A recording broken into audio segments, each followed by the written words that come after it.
Oscar Piastri led the 2025 championship with 9 races to go and still lost the title. Now he's back in 2026, out-qualifying the reigning world champion in 2 of the first 3 Grand Prix, and he's still behind him in the standings. Because being fast means nothing if your car doesn't make it to the grid. So can Piastri beat Norris in 2026? To answer that, we need to go back to where this really started, 2023. Piastri walks into McLaren, and this is not his team. Not yet. Norris has been here since 2019. He's lived through the rebuild. He's the driver the garage already knows. And in that first season, he proves it. McLaren's own season review makes clear that Norris had the edge all year, with the qualifying head-to-head ending 15-7, while broader season tallies also show him comfortably ahead on Sundays. Norris is faster in qualifying, faster on Sundays, over 100 points clear. Nobody is asking, can Piastri beat Norris? That question doesn't exist yet. But here's what most people missed. Piastri never looked intimidated. He looked unfinished. And those are 2 very different things. Hungary is the weekend this rivalry stops being theoretical. Piastri wins his first Grand Prix, but it doesn't arrive clean. McLaren has to tell Norris, on the radio, in front of millions of people, to give the position back. Norris does it late. The optics are awkward. And suddenly the nice idea of 2 equal drivers inside the same team becomes a lot harder to believe. That was the first crack. Not because one moment changed everything, but because from that point on, every team instruction started sounding different to both drivers. McLaren's slogan, Papaya rules. Race hard, race clean, don't touch. But rivalries inside top teams are never defined by slogans. They're defined by pressure. And while the politics were growing, on track, the gap was shrinking. Piastri wins 2 races in 2024. The qualifying head-to-head finishes heavily in Norris's favour, but Piastri is not the rookie with promise anymore. He's becoming a real problem for Norris. McLaren's end-of-year review lists Piastri's wins in Hungary and Azerbaijan, while the race head-to-head ended 16-8 to Norris. But Norris still finishes the year ahead, still the more complete driver across a full season. The hierarchy looks intact, but the picture was already starting to change. 2025 is the year Oscar Piastri almost became world champion. The qualifying gap? 13-11. The race head-to-head? 13-10.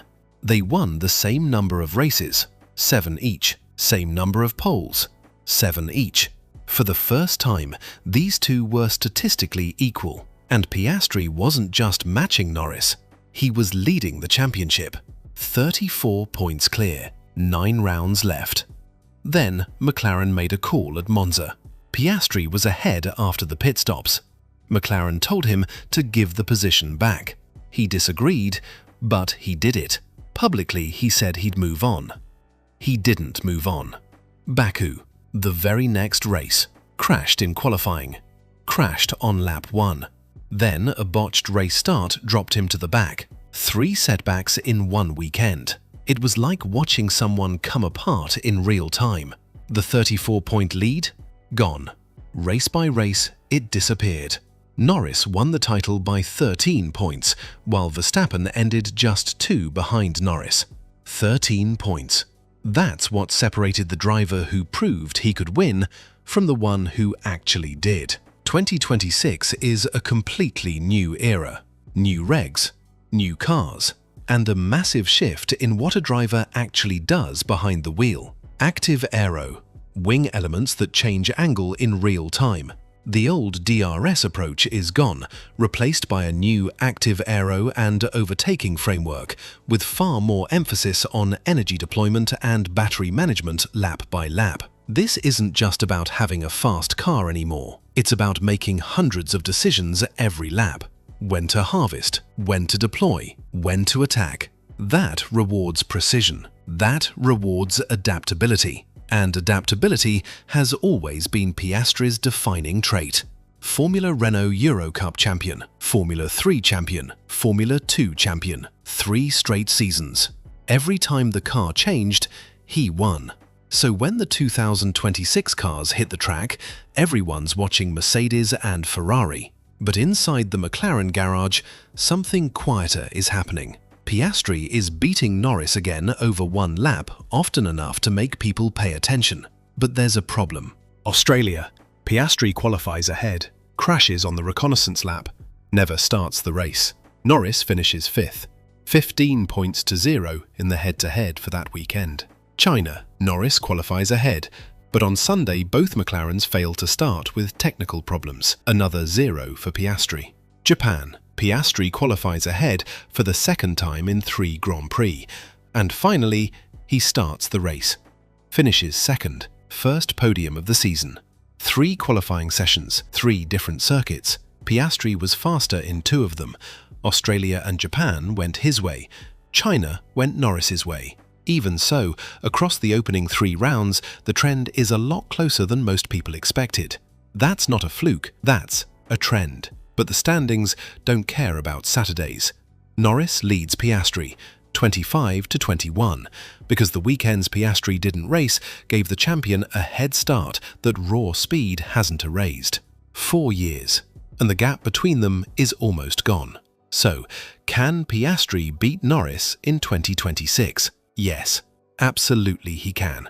This is a driver who arrived as a rookie, got dominated, and then, year by year, closed the gap until he was leading the championship. He had it taken from him. He fell apart publicly, and then he showed up to a brand new era of F1 and immediately started out-qualifying the reigning world champion often enough to make this a real fight. The speed is there. The adaptability is there. But being capable of beating Norris and actually doing it are 2 different things. To win this, Piastri has to do more than win Saturdays. He has to protect Sundays. He has to stop 1 bad weekend from becoming 3. He has to survive the psychological weight of fighting a teammate who already knows what it feels like to lift the trophy. Because Norris isn't fading. Both are locked into long-term contracts. Neither is going anywhere. One driver looks faster at the start of this new era.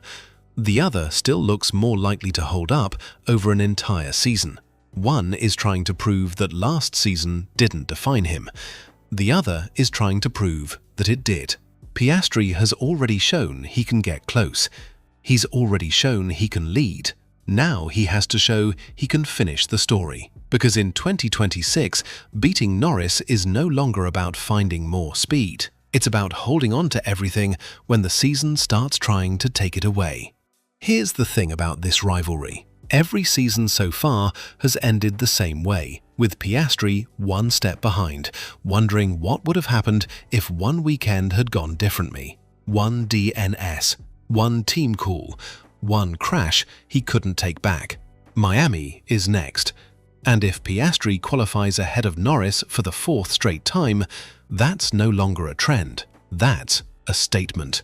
And if he loses another Sunday to something he can't control, then the story of 2026 is already being written, and it's the same story as 2025.